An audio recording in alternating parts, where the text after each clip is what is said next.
error occurred on... We're live. We're live. And here we are, everybody. It is John Pollock and Brandon Thurston coming at you, and we are taking on the behemoth that is StreamYard as we are live. Welcome to the show, folks. We have a lot to get into. How are you, Brandon? I'm good. It's time to turn the math around. And what else do they say in that intro? I don't know, but all of our audio listeners, they're going to have no clue about any hiccups here. We just go live when StreamYard tells us to. But on today's show, we are going to be going through a number of different topics. AEW gearing up for All In Texas next summer with their on-sale event this past Monday. We're going to chat about what is the latest involving AEW, CM Punk, and Ryan Nemeth. We haven't talked too much about CM Punk this year, so I'm looking forward to diving into that. He's behaved himself. Yeah. The main event on today's show, Mark Shapiro, the UBS conference. I cannot wait. Something that, curiously, Brandon, the head-to-head battle no one was talking about this past Monday morning. I was watching both at the same time. There was a live webcast of TKO Chief Operating Officer and President Mark Shapiro at the UBS Global Media Conference, partially going head-to-head with AEW's on-sale event, pushing tickets for AEW All In 2025. I have a list of favorite buzzwords that Mark Shapiro uttered in this pretty interesting talk he did. Tiffany product is what the products are that he's selling. The experience economy, the industrial logic is it all makes sense. TKO is working out great. They've got a strong table set, year-round property, the antidote for churn. He's building moats. There are dynamic winds of change. They promote mass participation events that are sticky, and they have great brand and reach potential. Not to mention free cash flow accretion.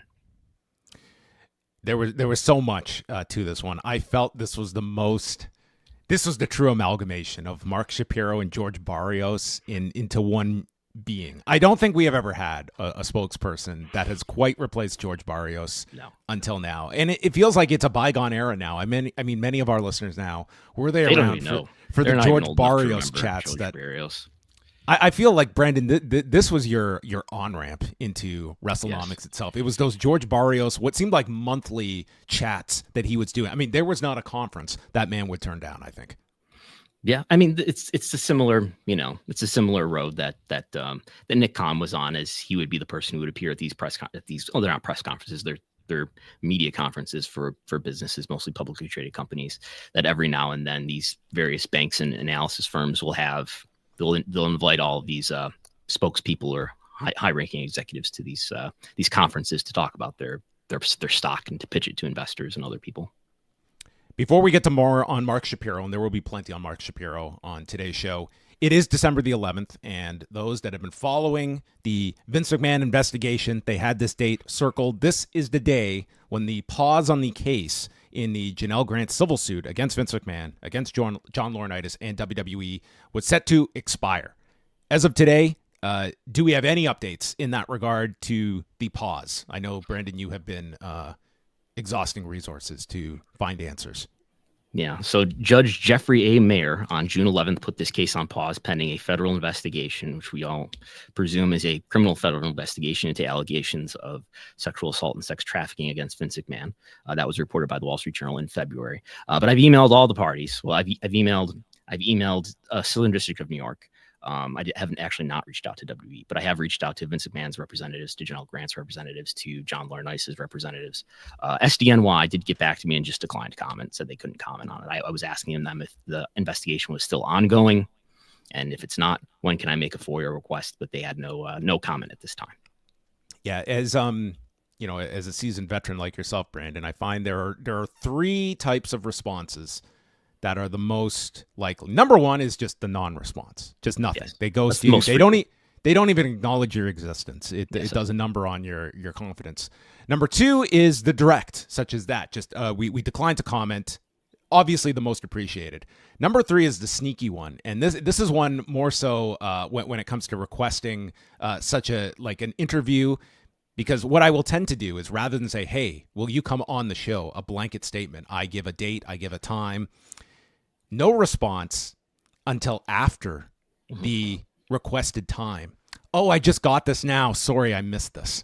that is a more common practice than you would think. And I acknowledge the effort that goes into that. I don't believe in coincidences that this is an email that just got lost over the last couple of days and it was magically found 2 hours after said interview time. But those are the three answers you're going to typically get in this line of work. Yeah. My other favorite, though, is off the record, no comment. Oh, yes. Those are the best. Nobody gave that to me recently, but that's a good one. Yeah.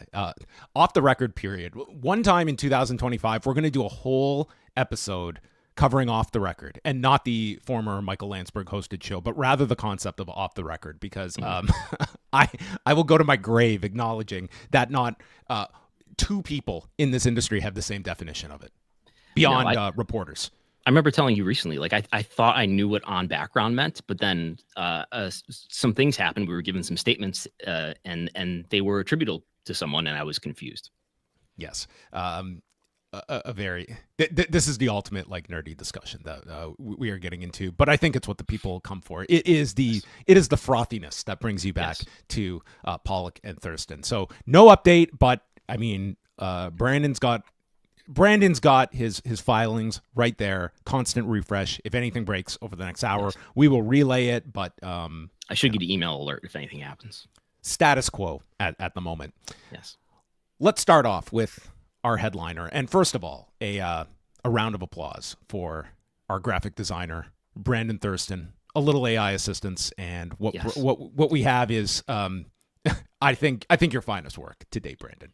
I mean, when I saw this, I had a big smile on my face when you sent this to me and asked, "Is this okay?" And I just well, I had to disclose this isn't a part of this is an AI generated image, just this background image with the that is Mark Shapiro in the flesh. Yeah, this is as far as I know, this is a real photograph of Mark Shapiro. Can we deny that this is not the TKO lunch area that is found in either Las Vegas or Stanford? I mean, this kind of looks like a post-quarterly, the post Christmas party fiesta that is going on. Could be an interpretation thereof. Yeah. Well, Mark Shapiro spoke at the UBS Global Conference, and he had a lot to say as he was lining things up for 2025. Do we find it at all as though Mark Shapiro is the go-to person now when it comes to speaking on behalf of TKO in these situations? Like Ari Emanuel is not really the guy that is out there. Nick Khan has essentially taken a behind-the-scenes role.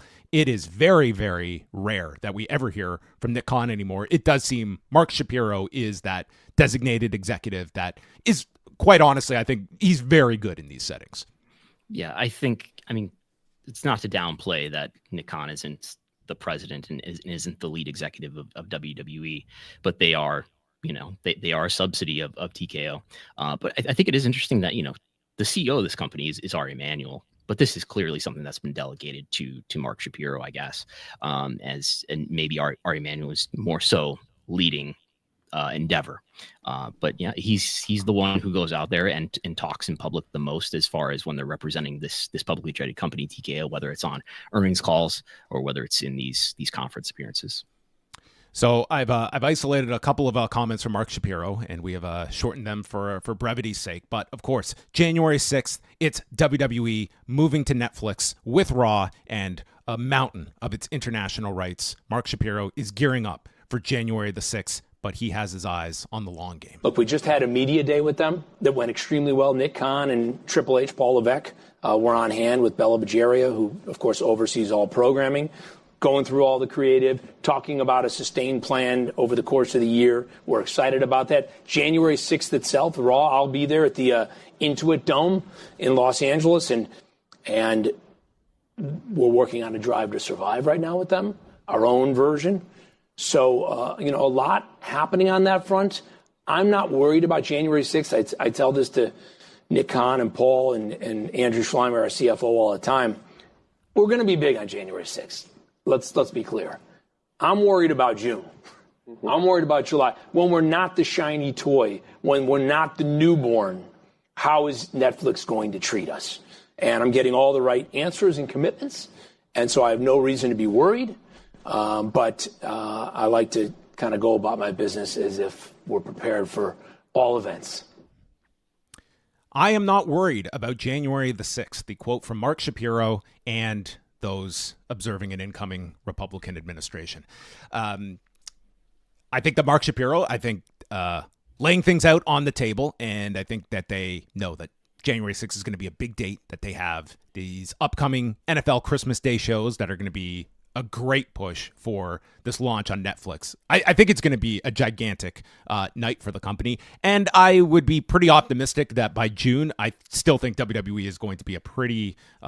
it's going to be a very sizable part of Netflix's live programming strategy because it's the only weekly programming it's going to have, which is something very outside of the Netflix comfort zone, getting away from one-off events like the NFL or Mike Tyson and Jake Paul. And he did name John Cena would be there. Has that been confirmed before? I know that's been speculated. At least you would assume that this is a big night. Maybe John Cena will be there, but he did mention not only himself as an attendee, but that John Cena will be on the first Raw on Netflix, as well as CM Punk and Cody. I believe he also mentioned. Yes, and Travis Scott and performing Travis Scott the music. Music. Yes. I can only hope that we get a Mark Shapiro cameo on that Raw. I mean, feeling himself will be quite the draw. Yes. But I mean, as we said before, I don't anticipate there's going to be huge problems. Netflix will have another opportunity to live stream something to a very big audience on Christmas for the NFL game. It'll be a much smaller. It probably will be. I would think multiple millions will be watching at least the first episode. We'll be watching it live. Just think about what Raw does on a traditional cable network. It just did 1.386 million viewers. So this is going to be global, though. That number that I just said is just the United States. So tack on, people watching in Canada. That's what, hundreds of thousands, right? Extra on a good week, 300,000 for Raw. So no reason to doubt that they'll be watching live. Not to mention, maybe you'll just have.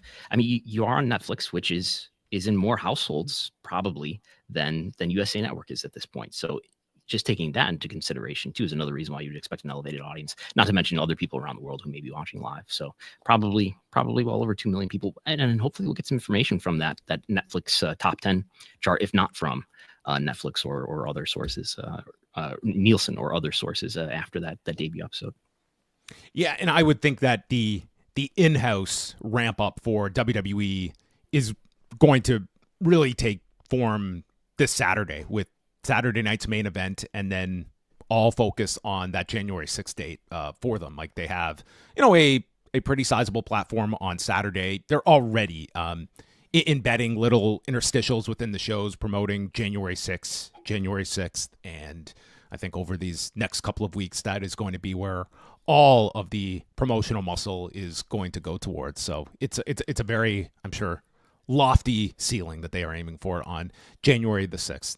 And you were showing me some information from the Netflix aggregator world about the library. I am not familiar with how accurate this is, but this is a glimmer of hope for those with international viewers in terms of what the WWE Network content is going to look like on Netflix. Yeah, it basically the long and short of it is it looks like almost all of the pay-per-views are coming to Netflix for most international subscribers outside the United States. Not right away. It looks like this article is from what's-on-netflix.com, which I had to scroll all the way to the bottom to confirm that they are not affiliated with Netflix. So this is not an official source, but they're saying that almost all of the pay-per-views, except for Money in the Bank and a few others, I think are ruled out here that don't have that is missing. They say right now, Fatal 4-Way, Money in the Bank, and the big event from the 1980s. They don't have a date for those yet. But most of the WWE pay-per-views now. What about the WCW pay-per-views, the ECW pay-per-views, the AWA content? I don't see an image World of Class, the Mid-South. Where's all that stuff? I don't see any images of Tracy Smothers, New Jack, or Jim Cornette. I don't know. I control Southpaw Regional Wrestling. What about that? There's the big question of Smoky Mountain Wrestling. That to me is the litmus. If Smoky Mountain Wrestling makes its way, Netflix is just opening up the floodgates. They will put anything on here. So interestingly enough, was today on the WWE Vault channel, Abyss introduced a match from Puerto Rico that I think a lot of people might not be aware of, but if you listen to Wrestlenomics, when you had a guest on about 2 years ago, John Carlin, yeah. John Carlin, yes, name escaped me. They do own all of this like Puerto Rican content from it's IWA, correct?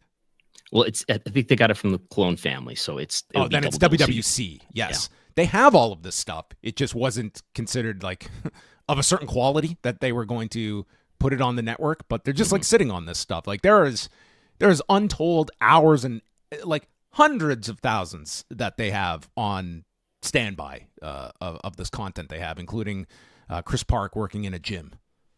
Yes.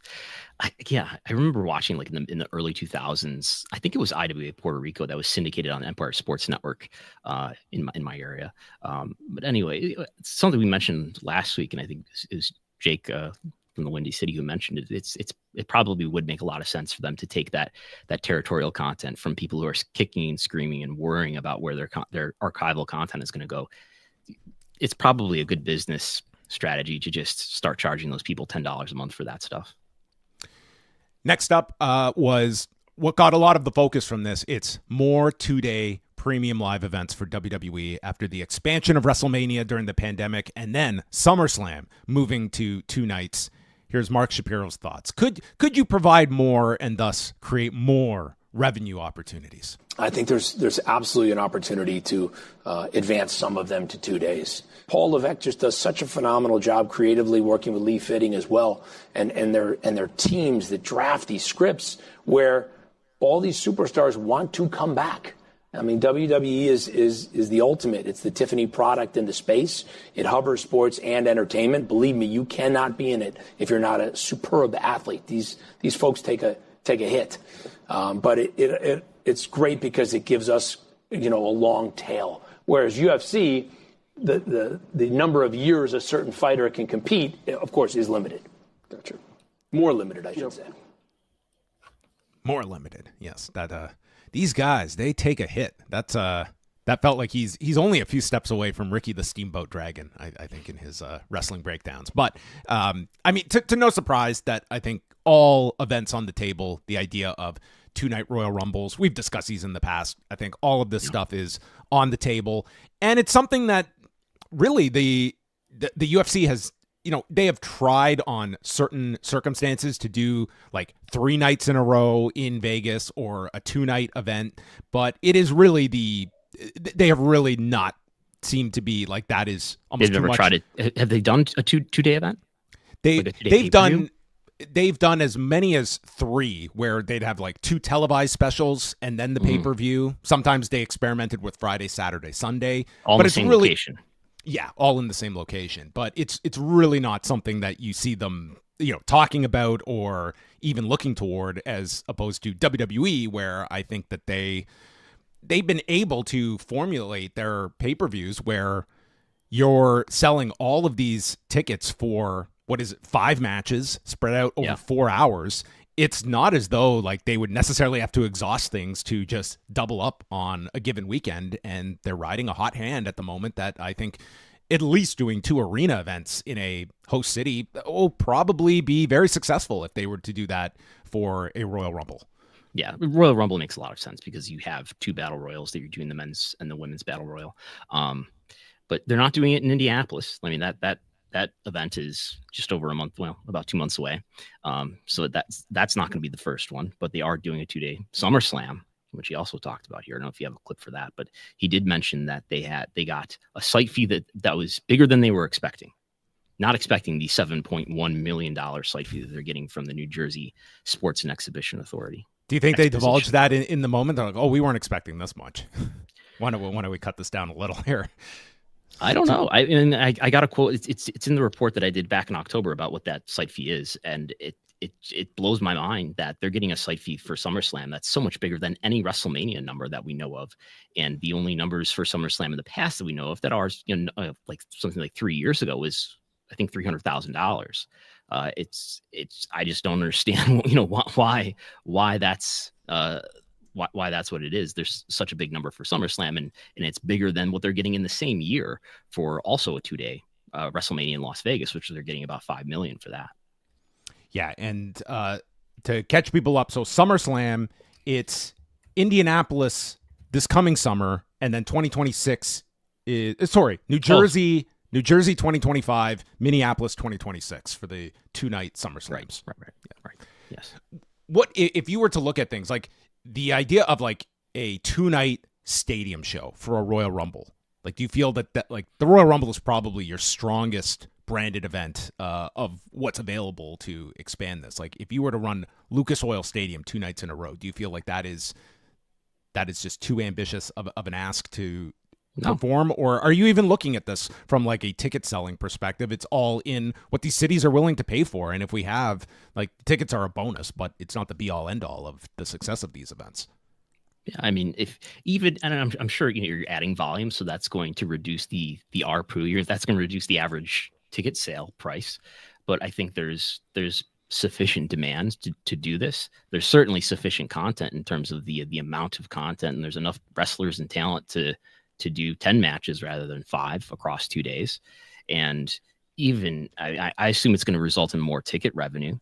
And even if it didn't, you're adding an extra day of travel time onto all the people who are going to travel into town, and they're going to reserve hotels and they're going to use restaurants and whatever else. And that's all contributing to the argument to get bigger site fees than you're expecting from local municipalities that are, there was discussion in here too about, I think it was 2/3 of their PLEs and UFC pay-per-views are not getting site fees. So look at all that room for growth. Yeah, let's hear more about our favorite term, site fees. So we have 24 marquee or premium events a year, 12 UFC, 12 WWE with the PLEs, 1 per month. And 4 of those are in the Middle East, and 4 just for UFC are in Vegas. That's really our home. Our anchor hub is the T-Mobile Arena there. 1/3 of those 24 events we're getting site fees on, roughly 1/3. So that leaves another 2/3 to sell. In fact, we've got a MetLife event we've just sold next summer in Jersey, where we're getting a pretty strong site fee that we didn't expect. So all kinds of opportunity to get this high margin revenue. And once you finish those 24, when we actually sell out of those, by the way, and then you're selling title sponsors in terms of advertising, like we did with Riyadh Season and the Saudis for the Sphere event, then you get to SmackDown, Raw, and our Saturday night fight nights for UFC. And then we can start selling those. Now, those are not going to sell for multi-million the way the premier events do. But whether it's cash or non-cash incentives, those will sell. And it might be a St. Louis here for $1 million. It might be a Des Moines, Iowa here for $500,000. But we will go wherever is best to, again, grow the brand, grow the audience, and cash in on the site fees. So think of this like a wet towel, and it will be completely wrung dry as they find every way around these events. But I mean, that is also something that's been spoken about in the past, is the idea of certain televised shows and extending to fight nights to like that. That is the obvious goal once they feel they could sell off most of these PLE/pay-per-views between the two companies. Yeah, and just to explain what I was mentioning. So we did get a quote explaining the SummerSlam site fee, or at least commenting on the SummerSlam site fee, from a representative of the New Jersey Sports and Exposition Authority, who said the allocated funds will be used to offset the cost of a negotiated incentive fee that is based in part on the benefits of hosting this 2-night event. So I assume they just, they can justify it, and to the government entities that grant them the funds to spend and encourage big events like SummerSlam to come to the local area and stimulate the economy. And the last topic is TKO. They have recently taken on board the thriving bull riding world, and the question next was about boxing and what TKO's interest may be. Yeah, look, I think boxing could, especially with Fight Pass, right? We own our own direct-to-consumer platform with the UFC, where we put a lot of preliminary bouts from our fight cards. We put karate, jiu-jitsu. We're doing more in wrestling. I mean, Fight Pass is our owned and operated, if you will. And we think we can put some boxing there and really drive subscription growth for Fight Pass. But we're not going to get into boxing by buying anything. Be clear about that. We've got a lot to integrate right now. But we've got a lot to integrate. We've got to keep our eye on the ball. But if something is there we'll certainly take a look. Boxing is something we would do organically. So nothing to buy, just something we'd start up and likely take a partner from the Middle East that would serve as an investment partner for us. Can you think of any partners from the Middle East who might be interested in investing in boxing? You know what? I think if TKO wants to sit down and talk turkey with any potential investors, I'm certain that they would be able to find one. Ideally, it would be someone with an unlimited public investment fund that has also just purchased Ring Magazine and all of its championship titles that would be looking for such an arrangement. I think that would be the puzzle piece that you would be looking for. Yes, we are, of course, referring to everyone's favorite combat sports promoter, Turki Al-Sheikh, who is the chairman of the General Entertainment Authority and or Sports Authority, depending on ESPN's choice for the most influential person in combat sports, which is not a leap to say the least, between boxing and MMA, and even with his extension into professional wrestling, obviously through WWE. Yes. I think the Saudi government, if we're not making it clear. Yeah. Yes. I think the obvious hesitancy when it comes to boxing is the idea of them going out and buying anything. He mentions the fact of partnering and the fact that they do not want to get into the boxing business. They don't want to have to be privy to having to work with other promoters. Like, they want everything under their control. It is something that Mark Shapiro in conferences like this always talks about. One of their greatest advantages: we're the commissioner, we own all. I think his wording was, we control all the spokes. That is the appeal of the UFC and WWE, is that we are not working with outside entities. We don't have, we have control of all areas of business. And I think that no players association, no fighters association, no wrestlers association. No resistance. Okay. Right. That is what is appealing the most to TKO. Pure sports play, as they like to tout so often. So I don't doubt that boxing would be a natural extension for them, but it would come in where there is limited to no risk. Getting involved and taking on a partner that has an enormous budget would be kind of where you would look towards that, and leaning on a platform that they already own, that are going to send their audience toward. And he's spending off speculation about them acquiring something. What are the big boxing organizations that people would even think that they would be acquiring? MVP, which they promoted the Tyson Paul fight, right? Yeah, that's Jake Paul's organization, Most Valuable Promotions. Whether it's Al Heyman's group, PBC. I mean, these are, I don't think they're looking at getting co-promoting with other promoters. I think their ideal would be that Turki Al-Sheikh gets his stable of fighters, and they are just working directly there, and they are the distributor, and it is the Saudi government that would be operating these fighters that would fight under a UFC Fight Pass banner. Yeah.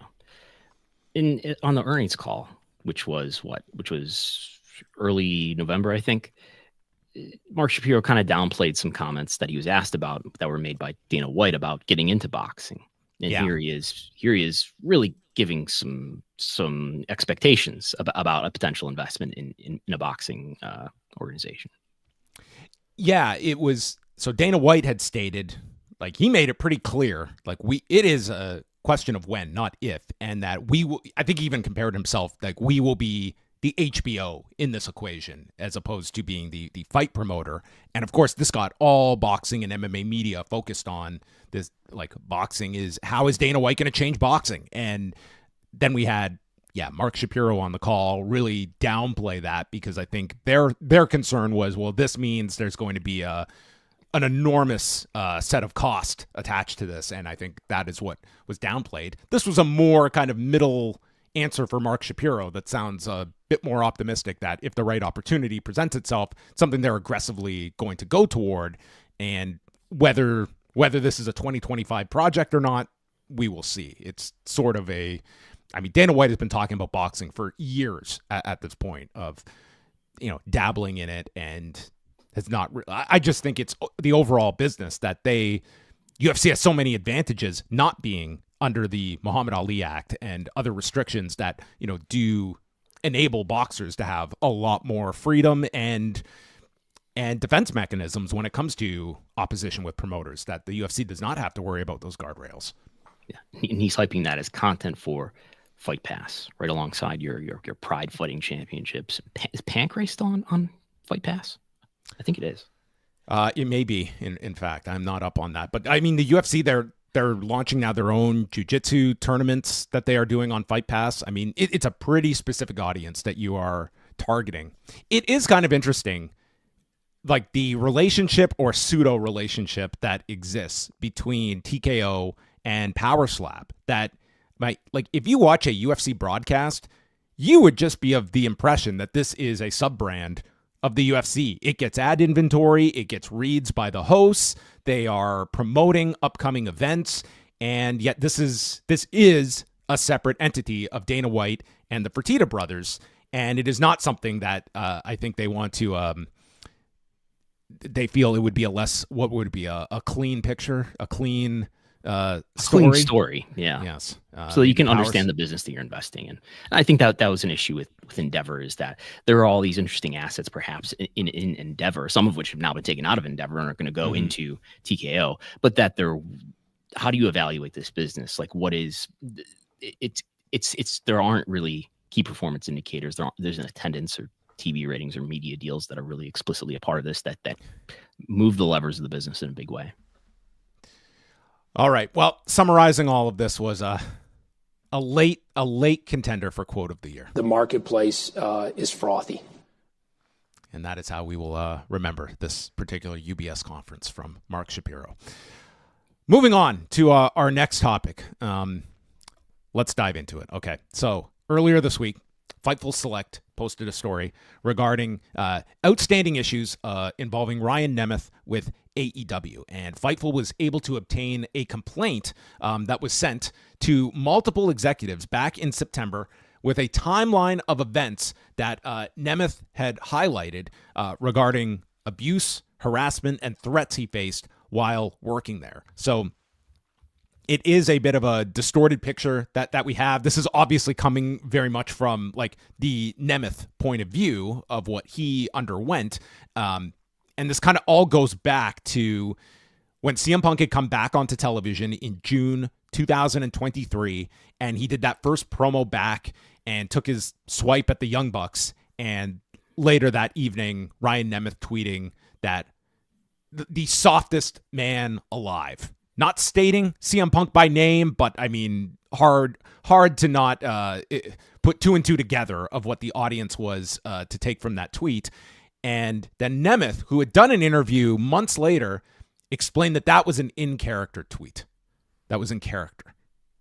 Yes, that's the Hulk Hogan defense, isn't it? It is. Yeah. When there's repercussions, it was in character.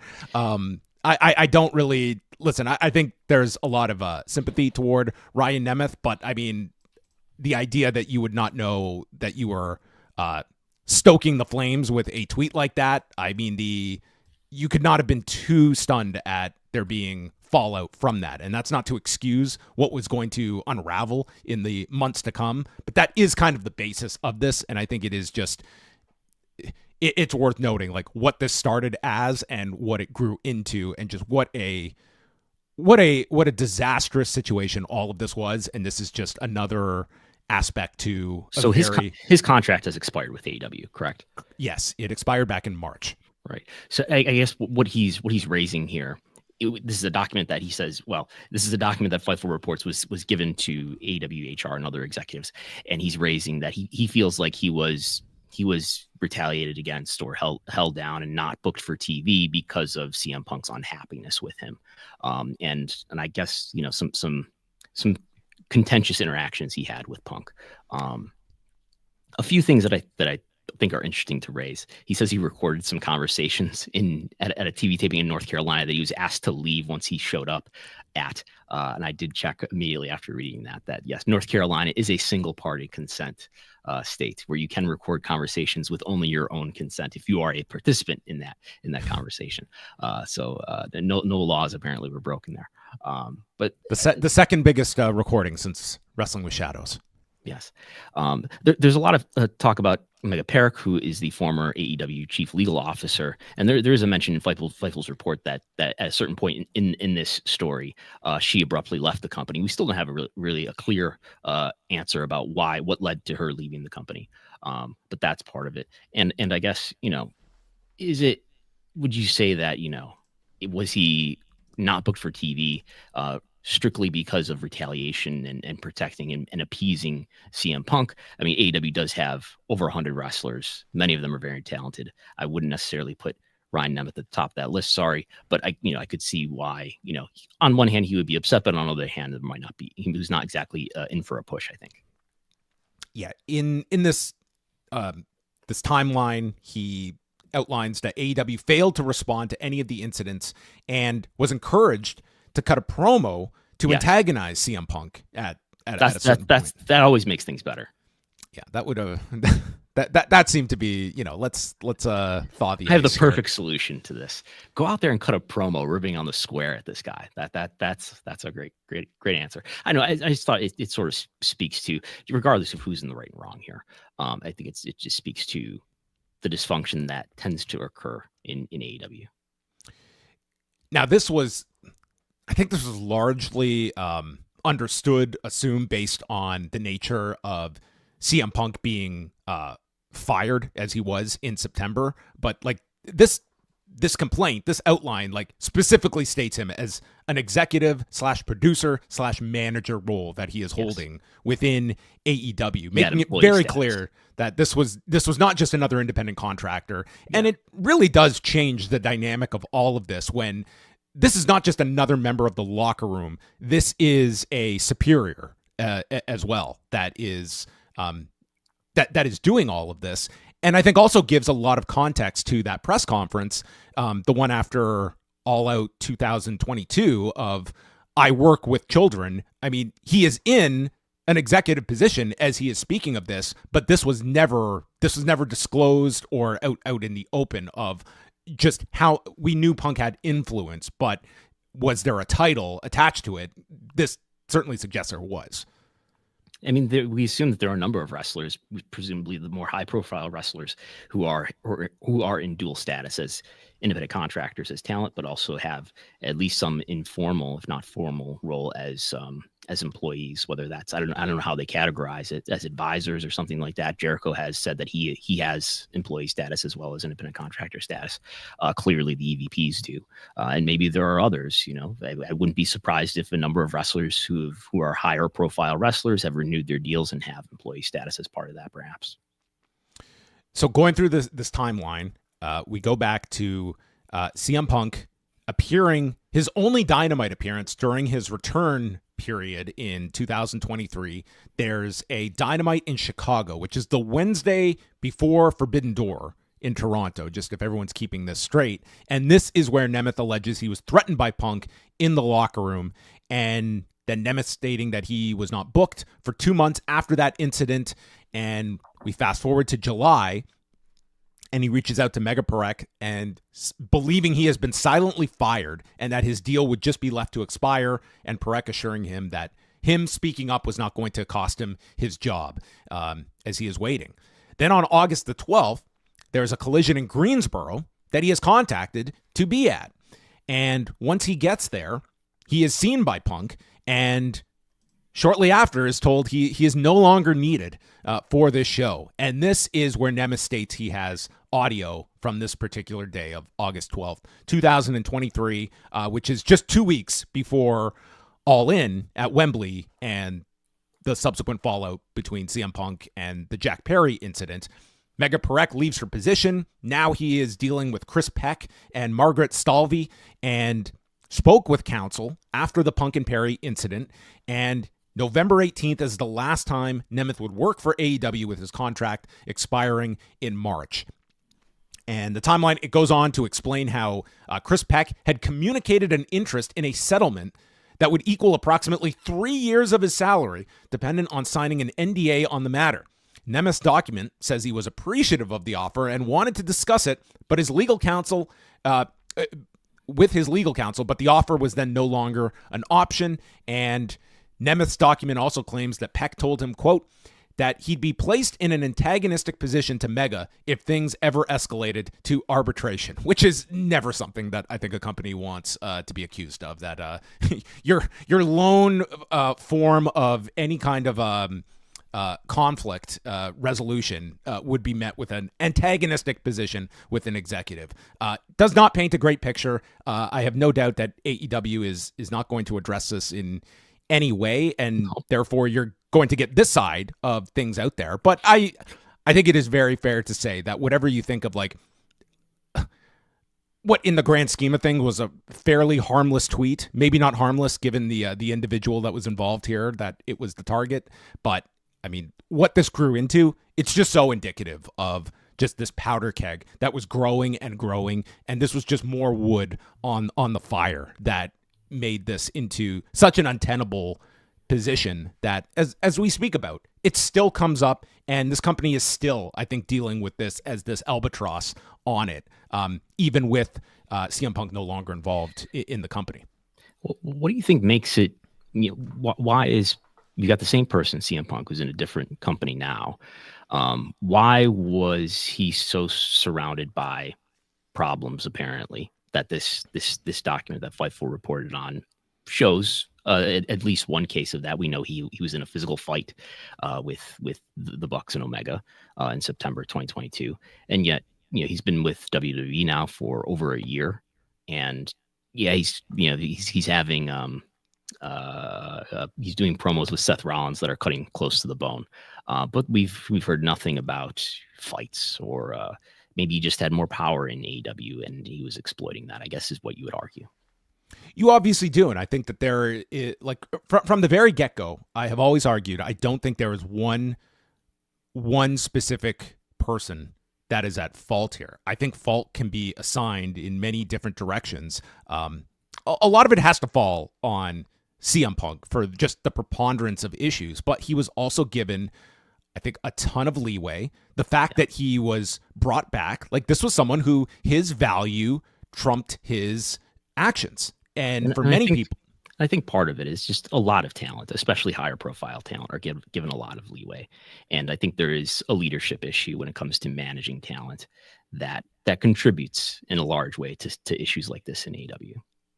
If you read this, and I do encourage people to read this full report from Sean Ross Sapp at Fightful Select, you read this. This is not Ryan Nemeth outlining all of his anger or frustration towards CM Punk. This is Ryan Nemeth assigning this as an issue with executives, and when you're talking about, like, a preponderance of people, like, it's a culture, leadership and communication.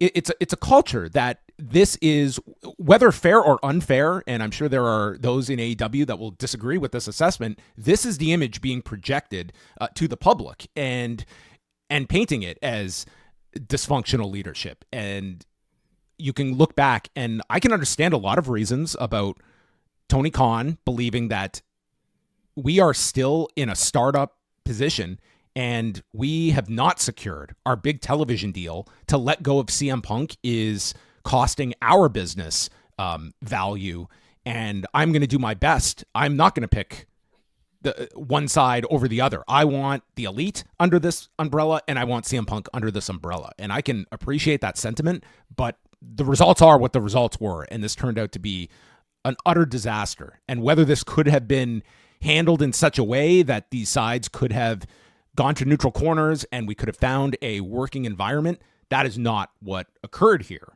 And it's unfortunate that there is just this plethora of instances that look as though things were just not handled in a coherent fashion, and people's careers were affected by this. Like, I think it's very fair to say, like, this ended Ryan Nemeth's career in AEW.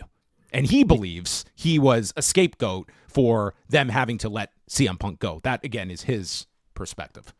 And I think there's a common theme here, right, in this story, in Punk's story, even about how he had to pay for his own medical treatment after he tore his triceps in 2022.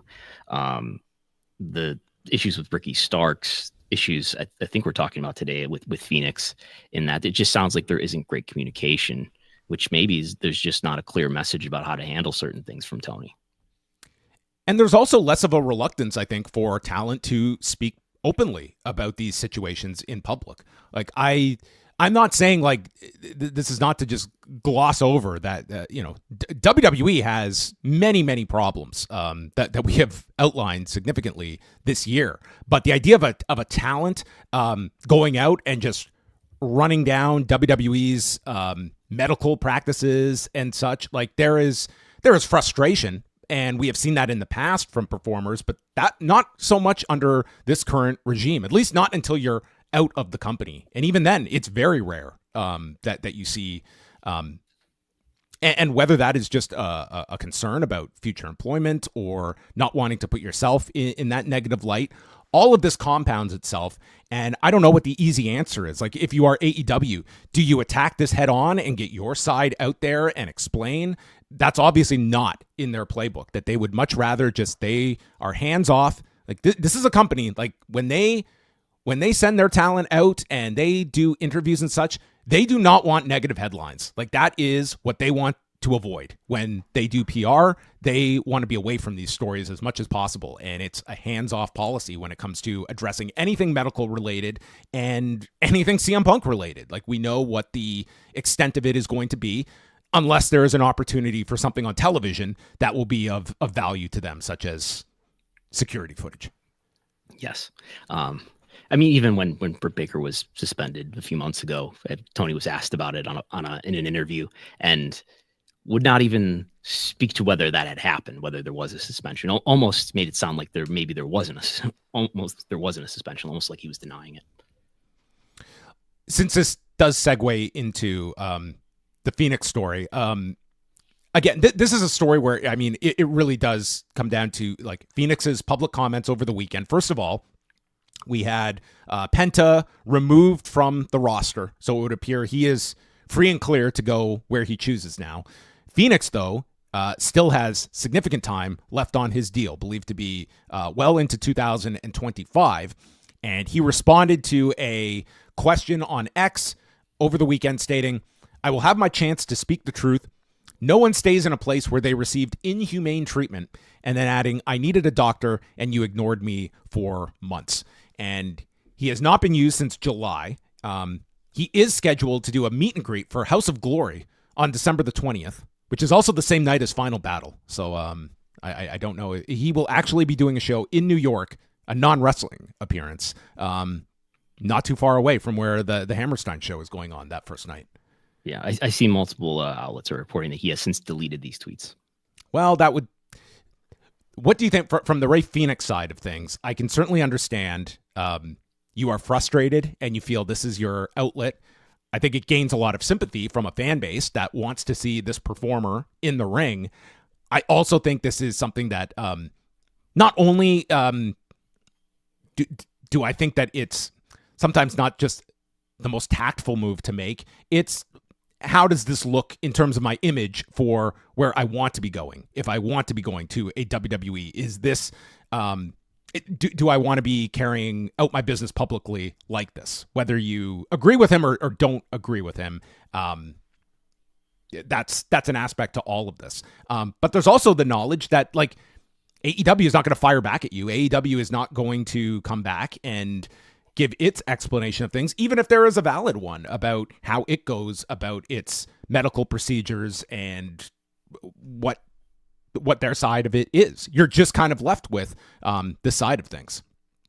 Brandon has been stunned by all of this CM Punk discussion that he is vigorously trying to parse it all and what is going on. But yes, yes, I'm here. He is back. Well, that is the latest with Ray Fenix. And I mean, he remains under contract. And I don't think that aspect is going to change. If this is a strategy to get out of your contract, I don't think it's going to be an effective strategy. No, I mean, this is not how I would advise wrestlers to handle their grievances with their employer. All right, we move on to Conor McGregor. This past weekend, UFC 310 went down. I know Brandon was tuning into the press conference. Going to find out what would Dana White's response be, as the biggest star in the history of the entire industry was recently found civilly liable after being accused of sexual assault by Nikita Hand. And it was Kevin Iole who asked Dana White for his comment around 2 weeks after the decision was rendered in Ireland. We haven't had a chance to talk to you since the thing about Conor McGregor came down. Any reaction that you have since the conviction in the civil court and the penalties he faced? What do you mean? What's my reaction? Do you have any comment about what his? If I had a comment, I would have put it out already. What about his status with the UFC? He hasn't been fighting here in I don't know how long. But there's been, you announced him at 303. There's been talk he's going to fight. Right. I mean, does that impact him in any way, or? Well, if he does fight, it'll be sometime next year. So much to take from what do you mean? What's my comment? I don't know. Literally, your biggest star. This guy hasn't fought here in years. What's his name? Connor something. It's just amazing to me is that. But different that is he's still going to fight for them if he's. Oh, he's going to fight for them, and they're going to be unapologetic about that fact. I just find it so fascinating that this is all under the same company, and I make the comparison of this to a Brock Lesnar that, I mean, we're coming up on a year, and they have been completely hands-off with Brock, who is not accused of anything near what Conor McGregor was. And, they obviously, these are ultimately TKO decisions about who they are going to utilize, and they do not feel that Brock Lesnar is an asset to them in this current climate. And with Conor McGregor in a contract year, no less, for UFC, I don't think they're going to have any hesitation on promoting a fight with Conor McGregor. And the other part of it is that I can't even say that Dana White is wrong in terms of his assessment of what the public's reception will be to Conor McGregor fighting again. I don't think his pay-per-view is going to be impacted by this decision. And I think that in several months' time, I think a lot of the fan base, the second a Conor McGregor fight is announced, everyone will be on to the fight hype, the promotional events going into it, and celebrating a Conor McGregor return. There'll be a vocal minority that will be uneasy about it, but I don't think they'll skip a beat by promoting a Conor McGregor fight. And I don't know if that would be the case too in WWE. My thought would be there'd be backlash to Brock showing up on an event, and in time it would just be business as usual. There would be more by proportion in WWE, but I think they could get away with it. The only question, it would be the calculus I have to think would be the same in either case, WWE or UFC, is there going to be any sponsor pushback? Or That's it. That's the only pressure point that would detect. And I think it is also interesting. I was going to pull this up today.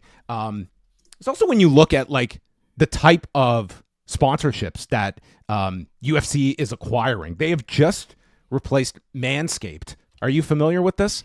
I'm familiar with Manscaped. Well, they have not sponsoring this podcast.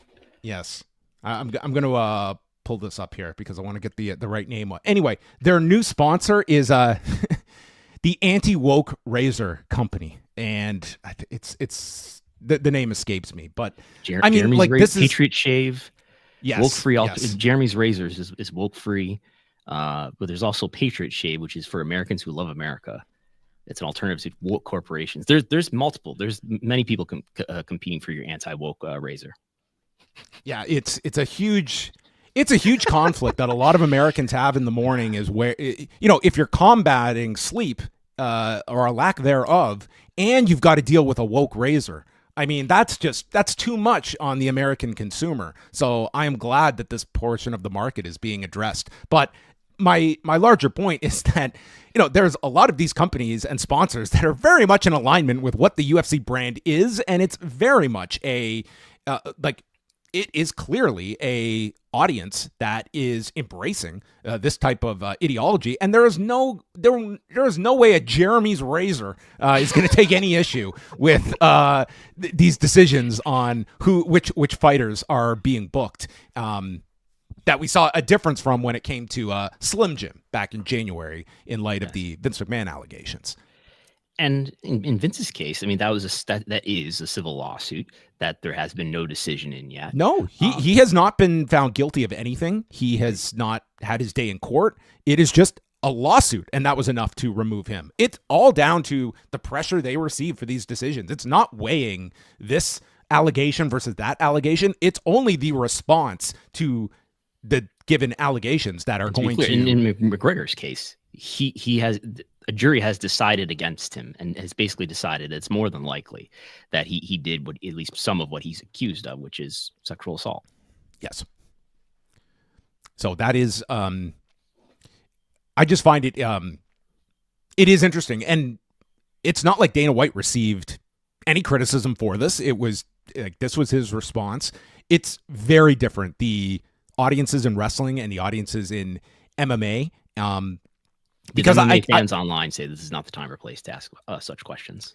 Yeah. I mean, I did not see too many accusations of Kevin Iole ruining the mood in the press conference, ruining the vibe, the upbeat vibe that a press conference room should have at 1 a.m. Eastern time. But there you have it. That was the latest on the Conor McGregor front. He's actually contemplating moving to the U.S., leaving Ireland altogether. Well, there's when there's great brands like Jeremy's Racers, I can see why you'd want to move.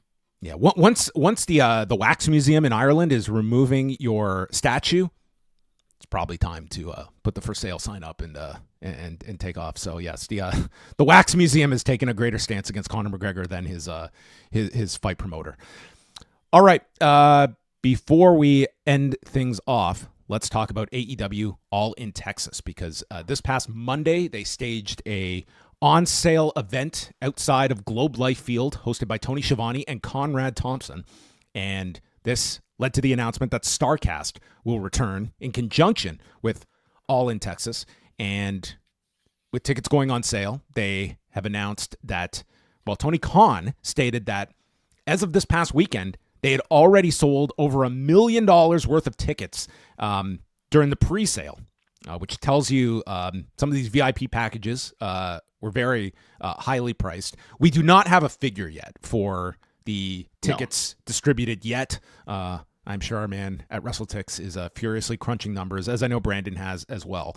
But this is a huge event for AEW. I think this is going to have a ton of spotlight on AEW, and fairly or not, this is going to be an event that I think many are going to assess the relative strength of the company to draw a stadium-sized show in the U.S., which is especially their first state. They just moved their Australia show, which is going to be in a stadium, not going to be in an arena. Right. $1.25 million is what Tony Khan said. That was before general on sale. That's just in pre-sale, right? Which is an extraordinary advance. Like you outside of WWE, I mean, to do $1 million is like, it's AEW and no one else, unless you take into account inflation. But that's an extraordinary number just for the pre-sale.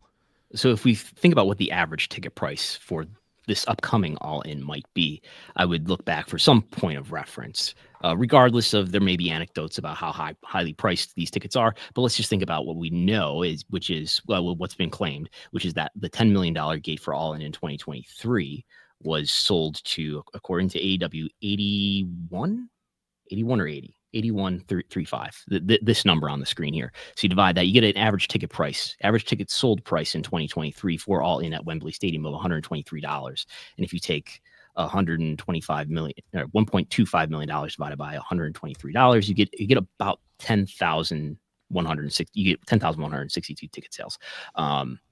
Now that's if that ticket price is right. And I think it's being generous to take a ticket price from 2 years ago that's at the end of its process versus early in this process where you've probably got the most avid fans who are the most willing to pay higher ticket prices who have bought early versus the people later on who will buy the cheaper tickets, I think.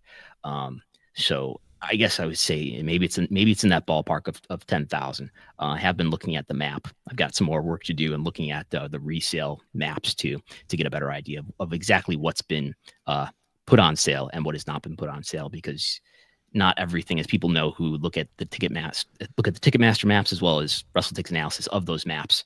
There's a lot of tickets that they're considering putting on sale, but they're just holding back so you can't see them at the moment, so that it's not easy for people, including WrestleTix, to determine what is a fair estimate of tickets distributed. Is there a friction going on between the There's an arms race actually going on right now. Yes, with the ticket counters out there as well. I'm sure there's a whole division. There may be a coding arms race happening in the Wrestlenomics. These are the more intriguing wars I want to hear about. Okay, I'm not interested in television numbers. I'm not interested in any of this tribalism stuff. I just want to hear about the coding and ticketing arms race that you speak of. But this event went down on Monday morning, and they had several of their talents come out, and this included Bryan Danielson, Sting, Darby Allin was in attendance. Tony Khan was there. They did a fair amount of media, but the big news, Big Boom AJ will be out of his walking boot in 2 weeks' time, and he's ready for those Hammerstein Ballroom shows in New York. So this guy has been this interesting addition, along with Big Justice, to the AEW roster, it appears, and someone that they clearly, I mean, it was a great success at Full Gear, and it looks as though he is in the mix. He is. Yeah, he's gonna have more matches, I guess. He was definitely alluding to having more matches in AEW. While there are celebrities in boxing, why not more celebrities in wrestling? And isn't that what everyone wanted from their alternative to WWE in 2019? Is people from TikTok, not from linear TV. Final notes before we get out of here. Let's go over a couple of television numbers. So Collision returned to its regular Saturday night time slot for the first time since November 16th. They were off due to Full Gear. Then they got moved out of their time slot the same day as the Survivor Series, and then making their return on Saturday night. And the results saw Collision draw 278,000 viewers and a .07 in the demo. So a lot of focus was just the comparison to the week prior, but I kind of throw out that Saturday where it aired from 4 till 6 against the Survivor Series pre-show outside of its time This slot. show was up 133%, all right? Amazing. The turnaround is done. I mean, I think the fairer comparison would be to November 16th when it last aired in the exact same time slot. Now, it is worth noting this did air against WWE Deadline. Don't call it NXT. Yes. So that probably as much of a hindrance as anything to Collision on top of the regular college football competition, which is immense on Saturday nights. So not a great number for Collision. Can we assume to say? I think Programming Insider put out data today, so we can see where it ranks, but I haven't looked at it. But yeah, it's Collision being under 0.10. Is this better or worse than replacement programming, like a rerun movie or something like that? It might be getting close. And then we just got the raw number that came in from Monday, 1,386,000 viewers and a .43 in the demo, which was down 19% in viewers and down 21% in the demo. And if there is going to be the promotional wizardry of the week award, it goes to ESPN PR, who were quick to put out that the Cincinnati Bengals Dallas Cowboys game, it did almost 19 million viewers across ABC, ESPN, and ESPN2. So how do you take this number and make it sound the most impressive? It was the most watched Monday Night Football Week 14 game in the ESPN era, which is accounting since 2001, which is... It says 2006 to present. Oh, sorry, 2006 to present. Okay, so since 2006. The most watched Week 14 game on a Monday night. Sounds a lot better than saying the 6th highest Monday night game of the season. So bravo to ESPN PR, because that is how you promote your audience, which, again, this is an incredible audience. But, I mean, it's... it was just an average number for Monday Night Football overall this season. And that's not even taking into account that this was probably cannibalized by the Simpsons broadcast that was happening on ESPN Plus as well as Disney Plus. Yeah, probably really capturing that P217 demographic. Yeah, I did not see any of this Simpsons cast. I'm assuming you missed it as well. Yes, I did not see it. Oh, that's unfortunate. But there you have it with Raw, which was pretty consistent from hour 1 to hour 2. But yes, not a whole lot to talk about with the Raw number. And that is it. Everyone is caught up to date. Any outstanding issues, topics, questions, or inquiries, Brandon? Along the lines of AEW ticketing business, we did get a number for the Toledo Collision. So we very rarely get Polestar numbers for AEW anymore since about June. But we do know that they drew a $67,000 gate for the Toledo Collision in October, which is exceptionally low. That was based on under 2,000 ticket sales. So just to give you some idea of what a probably a lower end event would do, but nonetheless under $100,000, I thought was astonishing when I saw that number. Yes. Also, we got the update. 1,200 tickets sold for Winnipeg Pro Wrestling. Yes, we are getting our Winnipeg Pro Wrestling updates, which we appreciate. All right, which was a very impressive number for a Winnipeg independent, which Jack Winon was on the scene for and wrote a story about. Oh, he was at that event. Oh, he was at that show. Yes. Okay. So there you go. You are now all caught up to date. Next Wednesday will be our last show of the year. We will be taking Christmas Day off. We apologize, as will New Year's Day.